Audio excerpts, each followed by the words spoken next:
मृग तृष्णा अध्याय 13। आज की ताजा खबर। प्रोफेसर गंगवार के बंगले पर एक और हत्याकांड। ये थी प्रमुख हेडिंग हिंदुस्तान समाचार पत्र की।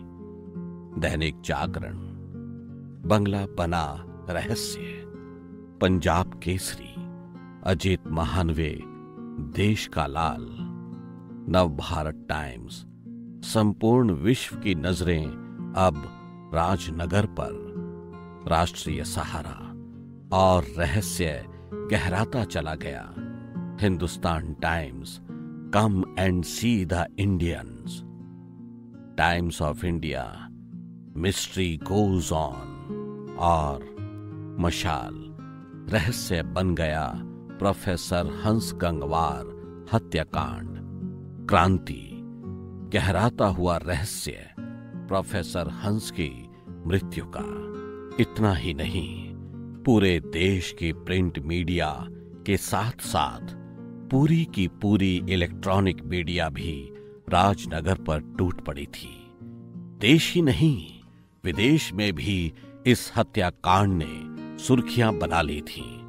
और अब तो रहस्य और भी ज्यादा गहरा गया था। New York times, Shanghai times, Asian express, the guardian, times magazine आदि हर जगह यही चर्चा थी।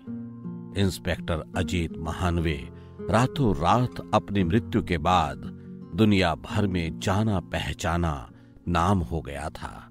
जिसने सुना वही दंग रह गया, जिसने पढ़ा वही दंग रह गया।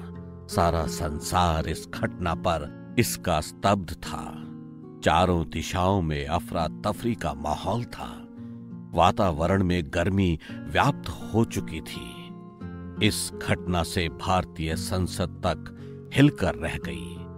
प्रत्येक गली में, नुक्कड़ पर, सड़कों पर, चाय की, पान की दुकानों पर बस यही चर्चाएं हो रही थीं। प्रत्येक जुबान पर कुछ विशेष नाम बार बार आ रहे थे। राजनगर, प्रोफेसर गंगवार का बंगला, बंगले में छिपे फॉर्मूले, अनुमान या वास्तविकता, अज्ञात हमलावर, अजीत महानवे उसके साथी, जिन्होंने शहीद होकर भी राष्ट्र का गौरव बनाए रखा और अमर हो गए, जिन्होंने सिंहों की भांति गीदड़ों को उनकी औकात बताई। सारे विश्व में इस रहस्यमय व महत्वपूर्ण केस की चर्चा थी। प्रश्न ये भी उठता था कि क्या प्रोफेसर ने वास्तव में खोज पूर्ण कर ली थी? यदि हां, तो कहां हैं वे फॉर्मूले? हो सकता है कि प्रोफेसर ने फॉर्मूले छुपाने के लिए कोई नया नायाब तरीका ढूंढा हो सकता है कि फॉर्मूलों की केवल सॉफ्ट कॉपी ही मौजूद हो, हार्ड कॉपी हो ही ना। तमाम तरह के उल्टे सीधे प्रश्न लोगों के मस्तिष्क में उमड़ रहे थे, पर जवाब नहीं था किसी के पास। लेकिन अब ज्यादा दिनों तक बिना जवाब के नहीं रहा जा सकता था। एक कठिन चुनौती बन गया था ये केस। देश के लिए शर्म की बात थी। इतनी महत्वपूर्ण खोज और इतना जघन्य कांड, वो भी बार बार, और अभी भी कुछ पता नहीं। भारत सरकार खुद भी दबाव में थी और उस समय अंतर्राष्ट्रीय दबाव भी बढ़ता जा रहा था। दुनिया के कई देशों यथा अमेरिका, रूस, जापान, ब्रिटेन, फ्रांस और इजराइल आदि ने जांच में मदद की पेशकश भी कर डाली, जिसे भारत सरकार ने विनयपूर्वक अस्वीकार कर दिया था। कोई भी गुत्थी समझ में नहीं आ रही थी। देखते ही देखते देश के प्रमुख नेताओं और सभी दलों की सर्वदलीय बैठक बुलाई गई।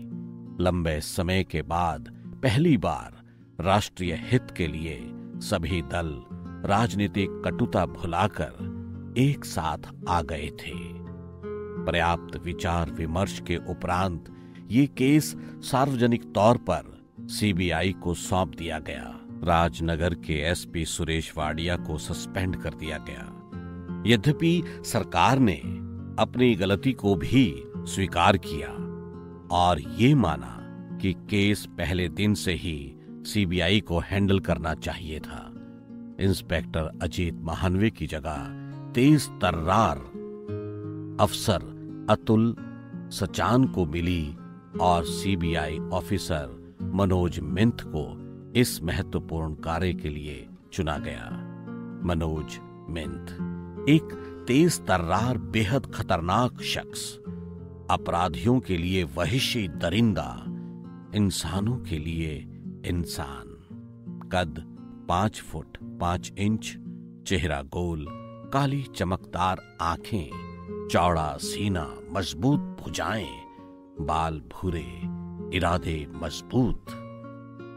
वो एक बेहद आकर्षक व्यक्तित्व का लगभग 39 वर्षीय व्यक्ति था।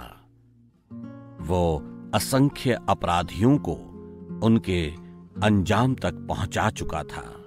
वो किसी भी केस को स्वतंत्र रूप से हाथों में लेना पसंद करता था।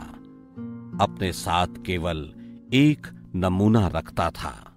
राजीव राय को नमूना कहना ही श्रेयस्कर था, क्योंकि बेडौल शरीर, पेट बाहर निकला हुआ, सिर गंजा, नाक लंबी और आसमान, लेकिन वो भी बहुत खतरनाक व्यक्ति था।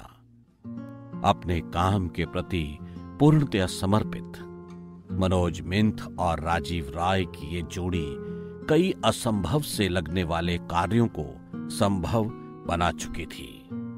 वो बात केवल सीबीआई या भारत सरकार जानती थी कि वे कई बड़े बड़े राष्ट्रीय और अंतर्राष्ट्रीय मुद्दे साथ साथ सुलझा चुके थे।